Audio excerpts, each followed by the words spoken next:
ವಿಜಯಪುರ ಜಿಲ್ಲೆಯ ರೈತರ ಅಣೆಬರಹವೇ ಸರಿ ಇದ್ದಂತೆ ಕಾಣ್ತಾ ಇಲ್ಲ. ಒಂದ್ ಕಡೆ ಅತಿಯಾದ ಮಳೆ, ಮತ್ತೊಂದೆಡೆ ಡೋಣಿ ನದಿಯ ಅವಾಂತರ. ಡೋಣಿ ನದಿಗೆ ಬರುವಂತಹ ನೀರು ರೈತರ ಜಮೀನುಗಳಿಗೆ ನುಗ್ತಾ ಇದ್ದು ಸಾವಿರಾರು ಎಕರೆ ಬೆಳೆಗಳು ನಾಶವಾಗಿದೆ.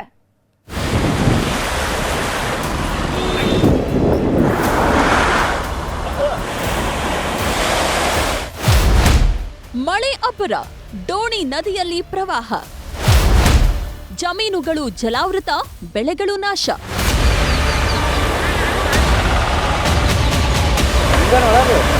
ಮಳೆ ಅಬ್ಬರ, ಜಮೀನುಗಳು ಜಲಾವೃತ, ಉಕ್ಕಿ ಹರಿತಿರೋ ಡೋಣಿ ನದಿ. ಪರಿಶೀಲನೆಗೆ ಬಂದ ಅಧಿಕಾರಿಗಳಿಗೆ ಸ್ಥಳೀಯರ ಕ್ಲಾಸ್. ಇವೆಲ್ಲ ಕಂಡು ಬಂದಿದ್ದು ವಿಜಯಪುರ ಜಿಲ್ಲೆಯಲ್ಲಿ.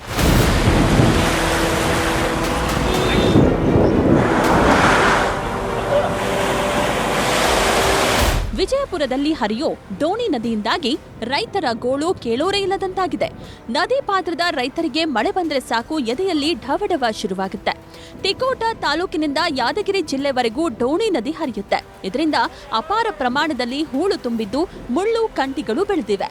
ಅಧಿಕಾರಿಗಳು ಪ್ರತಿ ಬಾರಿ ಸ್ಥಳಕ್ಕೆ ಬಂದು ಪರಿಶೀಲನೆ ಮಾಡ್ತಾರೆ, ವರದಿ ನೀಡ್ತಾರೆ. ಆದ್ರೆ ಪರಿಹಾರ ಮಾತ್ರ ಶೂನ್ಯ. ಪರಿಹಾರ ಕೊಡಿಸೋಕ್ಕೆ ಶಿಫಾರಸು ಮಾಡಿ ವರದಿ ಸಲ್ಲಿಸ್ತೀನಿ. ಇಮಿಡಿಯೇಟ್ ಆಗಿ ಮಾನ್ಯ ಜಿಲ್ಲಾಧಿಕಾರಿಗಳು ಈಗಾಗಲೇ ನಿರತರಾಗಿದ್ದಾರೆ. ಅದನ್ನು ಪರಿಹಾರ ಕೊಡಿಸೋಕ್ಕೆ ಕ್ರಮ ಕೈಗೊಳ್ತಾರೆ. ಎಕ್ಸಾಕ್ಟ್ ಎಷ್ಟು ಹೋಗಿದೆ ಅಂತ ಈಗಲೇ ಹೇಳೋಕ್ಕಾಗೋದಿಲ್ಲ, ಯಾಕಂದರೆ ಫ್ಲೋ ಇದೆ, ನೀರಿನ ಫ್ಲೋ ಇದೆ. ನಾವು ವಿವರವಾದ ವರದಿ ಸಲ್ಲಿಸ್ತೇವೆ ಮತ್ತು ಈಗಾಗಲೂ ವಾಚ್ ಮಾಡ್ತಾ ಇದ್ದೀವಿ. ಅಷ್ಟೇ ಅಲ್ಲದೆ ನಮ್ಮ ಈ ಬ್ರಿಡ್ಜ್ ಸ್ವಲ್ಪ ಡಿಲಾಪಿಡೇಷನ್ ಅವಸ್ಥೆಯಲ್ಲಿ ಇದ್ದದ್ದು ಕಂಡು ಬಂದಿದೆ. ಡೋಣಿ ನದಿ ಹೂಳಿನ ಗೋಳು ಇಂದು ನಿನ್ನೆಯದಲ್ಲ. ಕಳೆದ 20 ವರ್ಷಗಳಿಂದ ಸಮಸ್ಯೆ ಇದ್ದು ತೆರವು ಮಾಡುವಂತೆ ರೈತರು ಆಗ್ರಹಿಸುತ್ತಲೇ ಬಂದಿದ್ದಾರೆ. ಆದರೆ ಡೋಣಿ ನದಿ ಸಂತ್ರಸ್ತರ ಹೂಳಿನ ಗೋಳನ್ನ ಕೇಳುವವರೇ ಇಲ್ಲ. ಪರಿಹಾರ ಕಲ್ಪಿಸಲು ಸರ್ಕಾರ ಕ್ರಮ ಕೈಗೊಳ್ಳುವ ಭರವಸೆ ನೀಡುತ್ತಲೇ ಬರ್ತಾ ಇದೆ.